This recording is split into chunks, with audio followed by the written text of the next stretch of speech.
가수 이효리 그리고 배우 원빈, 이나영 부부와 김태희 비 부부가 최근 공통점이 생겼다고 합니다. 이효리는 보유하고 있는 건물 임차인들에게 3월 임대료를 전액 면제해 주기로 했고, 원빈, 이나영 부부와 김태희 비 부부는 3월 임대료를 반만 받기로 했다고 합니다.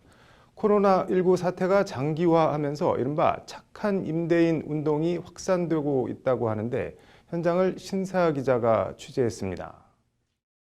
서울 종로구에 위치한 낙원 악기상가입니다.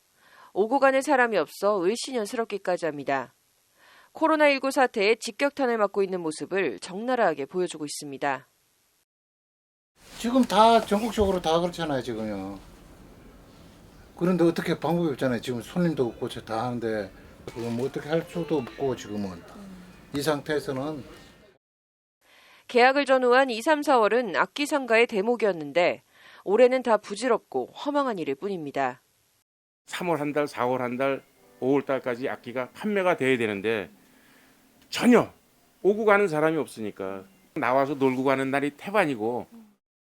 보다 못한 낙원상가 번영회와 상인연합회가 나서 2개 건물 중에 1개 건물 입주 임차인에 대해선 10일부터 2개월간 임대료를 40% 깎아주기로 합의했습니다.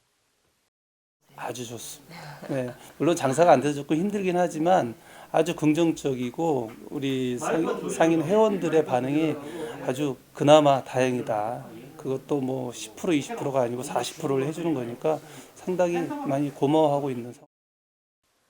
다른 1개 건물도 임대료를 인하받을 수 있도록 협의 중인데 욕심 같아선 2개월이 아니라 한 반년은 인하받고 싶지만 언감생심, 차마 말을 꺼낼 형편은 못 됩니다. 경기 침체 그 기간에 따라서 좀 다르겠지만 우리 경기가 뭐 한 6개월, 1년 간다면 임대료 인하도 뭐 2, 3개월 가지고 안 되겠죠. 임대인들도 사실 먹고 살아야 되고 임대인이라고 한없이 3개월, 4개월 할인할 수 있는 상황은 아니라고 보거든요. 이처럼 코로나19 사태가 장기화되고 경기가 곤두박질치면서 임대인들이 새들어 있는 임차인들을 위해 선의로 임대료를 깎아주는 이른바 착한 임대인 운동이 등장해 확산하고 있습니다.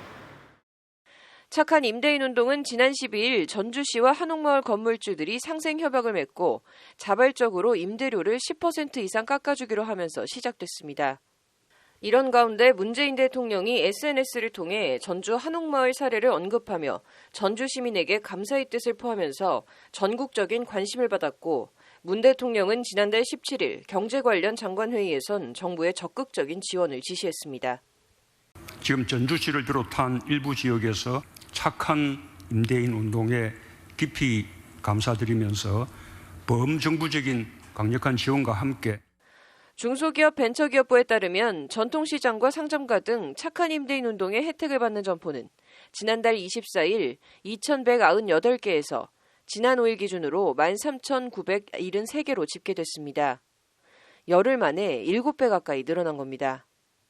여기에 가맹수수료를 면제해주거나 손소독제를 지원하는 등의 방법으로 넓은 의미에서 착한 임대인 운동에 동참하는 프랜차이즈 업체들도 늘고 있습니다. 현재까지 저희가 파악된 곳은 66개 프랜차이즈 본부가 참여했고요. 일단 가맹수수료 자체를 아예 면제하는 곳만 말씀드리면 더본코리아, 이디야, 서가인쿡이나 이런 곳이 포함되는 SNS 컴퍼니, 설빙, 비김밥, 커피나무, 그리고 경성주막 1929. 나아가 전국 주요 산업단지와 입주기업을 지원하고 있는 산업부 산하 한국산업단지공단이 이달부터 6개월간 공단 보유 건물 및 토지의 임대료를 30% 인하하기로 결정하는 등 정부 산하 공공기관들도 착한 임대인 운동에 속속 동참하고 있습니다. 민관이 모두 착한 임대인 운동에 동참하고 있는 가운데 착한 임대인 운동이 결국은 임대인에게도 도움이 되는 상생의 길이 될 것으로 보입니다. 임차인이 못 버티고 주저앉으면 결국 잇몸이 없으면 이도 망하는 순망치안의 원리처럼 임대인도 어려워지는 건 마찬가지이기 때문입니다.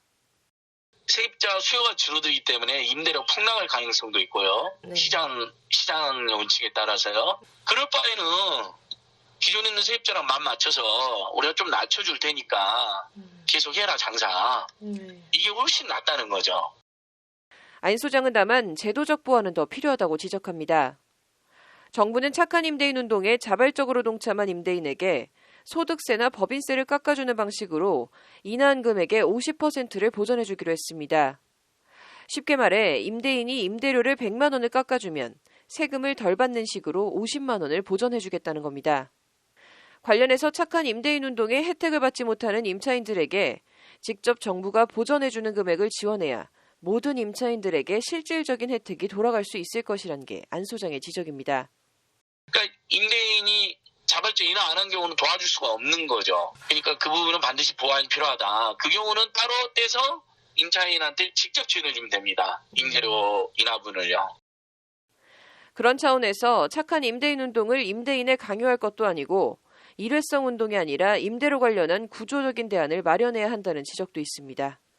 아주 단기적으로는 뭐 좀 괜찮을지 몰라도 네. 이게 뭐 하루 이틀 된 문제가 아니고 그래서 이번 위기를 넘기는 데 잠깐 도움이 될지 몰라도 네. 중장기적으로는 그렇게 해결책은 되지 못할 것이다. 안 되고 나서는 이제 그 사람들은 더 어려워질 수도 있다. 그런 거죠. 임대료 문제를 착한 임대인들의 선의나 처분에만 맡겨두는 것이 아니라 임차인과 임대인이 공생할 수 있는 제도적 잔치를 만들어야 한다는 목소리에 정치권이 더 귀를 기울여야 할 것 같습니다. 법률방송 신세아입니다.